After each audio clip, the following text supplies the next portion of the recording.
So I got a 2017 Subaru Forester. The issue that I've been having is clunk clunk whenever the suspension goes over even small bumps, big clunk clunk.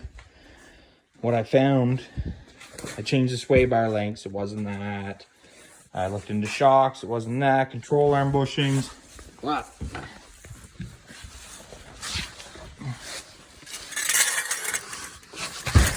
Here's your sway bar link. Here's this bracket here. And in that is your sway bar link bushings. Hard to see that. This one's over by the plastic, but just follow your sway bar link over.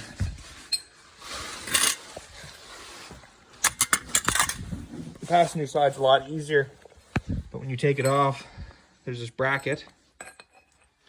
The arrow points towards the front of the vehicle. And the crack in the bushing goes towards the front of the vehicle. So that's what was in there. So you see the sides of the hole that your sway bar is sitting in.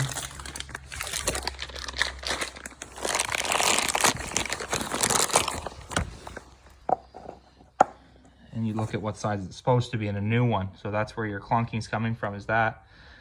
They're a little bit tight to get back in after, especially the side with the plastic, but they're quite easy to change. The bracket off over here and you slide the new one on. I just popped it on over here and slid it into place. You're gonna see like a split there because obviously the hole's so wore off the old one. This gives it some room to wear in.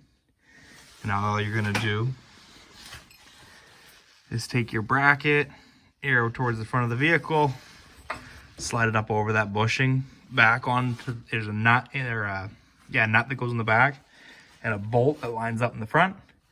They're 12 millimeters, 6 points. Slide them back in and you're done. Both sides, obviously. If you're having a little trouble, like you can't get enough threads out on one side because the rubber's so big, do the bolt first. Get that lined up. Take a bottle jack and just have something to press up against it. You don't gotta go crazy, but just